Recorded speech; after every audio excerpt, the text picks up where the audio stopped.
O sol do sertão estava apenas começando a nascer quando Lampião puxou a rédea de seu cavalo baianinho e fez o animal parar de imediato. Não foi por causa do calor, nem por causa da trilha difícil, nem por causa da volante que às vezes rondava aquelas bandas. Foi porque, logo adiante, debaixo da sombra seca de um juazeiro, havia algo que fez o coração do rei do cangaço gelar como se o vento do inverno tivesse atravessado o couro da caatinga.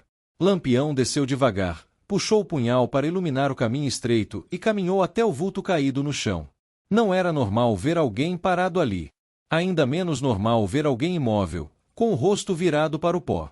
Quando ele se aproximou, o bando inteiro quietou. Até os passarinhos sumiram do ar. Havia algo errado. Muito errado. Era um rapaz. Jovem. Parecia ter uns 17, 18 anos. O rosto estava marcado, o corpo ainda quente, mas havia sinais claros de agressão. Lampião encostou 2 dedos no pescoço do menino e sentiu a última respiração fraca, como um fio de vida que já escapava. O garoto, quase sem força, abriu um olho e viu o chapéu de couro enfeitado de ouro e medalhas.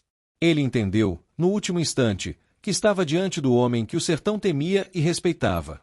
Mas em vez de pedir socorro ou se desesperar, ele levantou 2 dedos trêmulos, apontando para o vilarejo logo adiante. Era como se estivesse dizendo: foi ali. O mal veio de lá. E então o menino morreu. O silêncio ficou tão pesado que parecia que a caatinga inteira segurou a respiração. Lampião se levantou devagar, o senho fechado, a mandíbula dura. Ele olhou para Cajarana, depois para Corisco, depois para Dadá, que observava a cena com os olhos estreitos, como quem sentia o cheiro da injustiça no ar. Lampião não era santo, nunca fingiu ser. Mas existia uma coisa que ele não tolerava: crime covarde. E ali, claramente, alguém havia sido covarde. O bando seguiu até o povoado. As casas eram poucas, humildes, mas havia algo estranho. As portas fechadas, cortinas puxadas, ninguém na rua. Nem uma criança, nem um cachorro magro, nem um velho sentado na calçada. O vilarejo parecia morto, como se tivesse sido varrido por um vento ruim. Lampião desceu a rua principal sem pressa. Quando ele não tinha pressa, era porque estava pensando. E quando Lampião pensava demais, o sertão tremia. Na terceira casa, um homem puxou a porta só uma fresta, o suficiente para enxergar o inimigo que mais temia. Os olhos dele entregavam mais medo do que respeito. Lampião percebeu. O que aconteceu aqui? Perguntou num tom que parecia manso, mas tinha o peso de uma ameaça. O homem engoliu seco e gaguejou. Não posso dizer, capitão. Não posso, porque ele mata. Lampião ergueu a sobrancelha. Ele? Ele quem? Foi quando uma mulher saiu correndo de outra casa, soluçando, com as mãos tremendo. Os pés dela estavam descalços, cobertos de poeira. O rosto marcado por choro.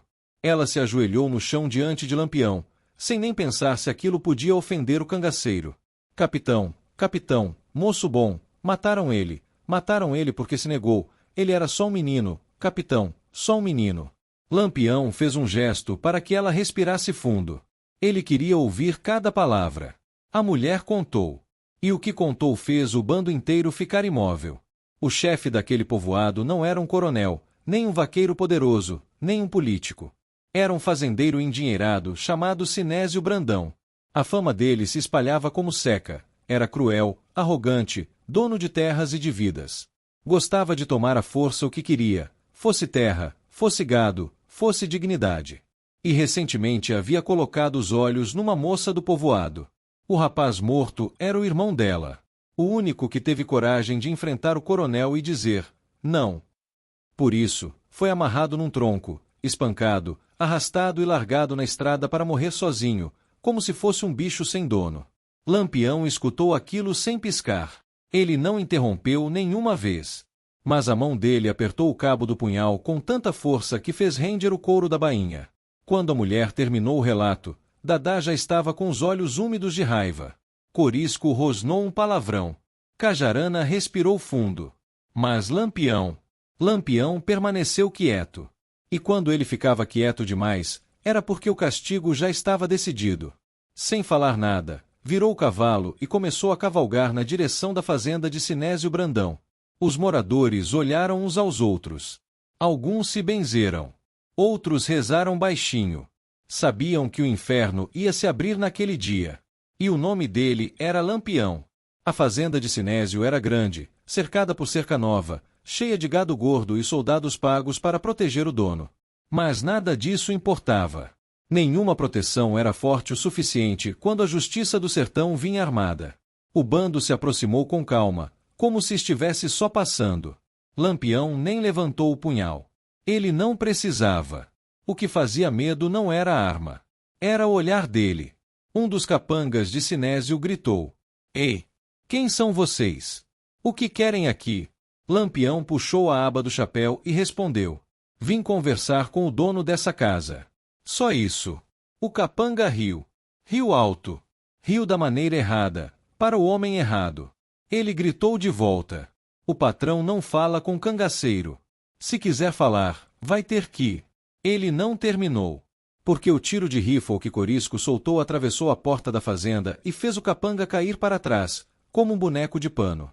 A fazenda inteira se agitou. Gritos. Correria. Cavalos relinchando. E Lampião entrou a passos lentos, como se estivesse entrando na igreja, porque para ele, justiça também era sagrada. Sinésio Brandão apareceu à porta armado, com o peito estufado de coragem falsa, coragem comprada com dinheiro dos outros. "Quem você pensa que é, cabra?" Ele gritou. Lampião sorriu de canto. "Sou o homem que vai perguntar o que você fez com o rapaz que morreu na estrada." Sinésio engoliu seco. Mas tentou manter o orgulho. "Fiz o que precisava fazer." Ele se meteu onde não devia. "E se aquela irmãzinha dele quiser falar alguma coisa, eu faço o mesmo com ela." Foi aí, naquele exato instante, que Lampião parou de sorrir. Ele caminhou devagar na direção do coronel. Sinésio tentou recuar, mas esbarrou na parede. O som do couro, dos esporas, dos passos lentos, tudo fez o fazendeiro entender que não havia mais volta. Lampião não gritou. Não xingou. Não ameaçou. Ele só disse, com silêncio que parecia sentença: "No meu sertão, ninguém toca em inocente."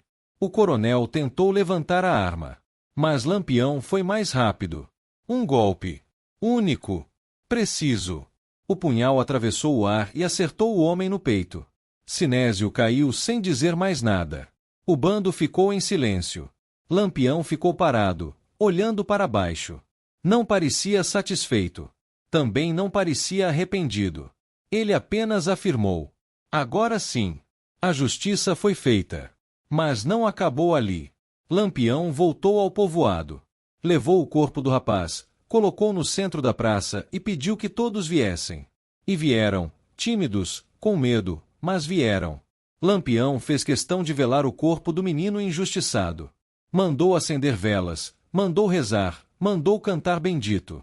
Ele fez o que o povoado não pôde fazer por medo. A irmã do rapaz chorava copiosamente. Lampião colocou a mão no ombro dela e disse: "O sertão tem muita injustiça, mas enquanto eu estiver vivo, covardia vai ter preço." Aquilo ecoou pelo povoado, ecoou pelo vento, ecoou pelas serras. Virou história. Virou lenda. Virou mais um capítulo na longa estrada do cangaço, onde Lampião não era nem santo nem demônio, era apenas um homem que respondia à crueldade com mais força do que o agressor jamais imaginou. E enquanto o sol se punha, o bando pegou a estrada. O povoado ficou para trás. Mas a justiça feita naquele dia permaneceu para sempre na memória de quem viu o rei do cangaço parar seu cavalo e encarar o pior crime do sertão. E para você que está assistindo esse vídeo, diga aí nos comentários: o que você faria se estivesse no lugar daquele povoado? Curta, se inscreva e compartilhe, porque toda vez que você interage, o YouTube entende que essa história merece alcançar mais pessoas. E se quiser mais narrativas profundas do cangaço, com justiça, dor, coragem e verdade, escreva aí: "Quero mais histórias de Lampião."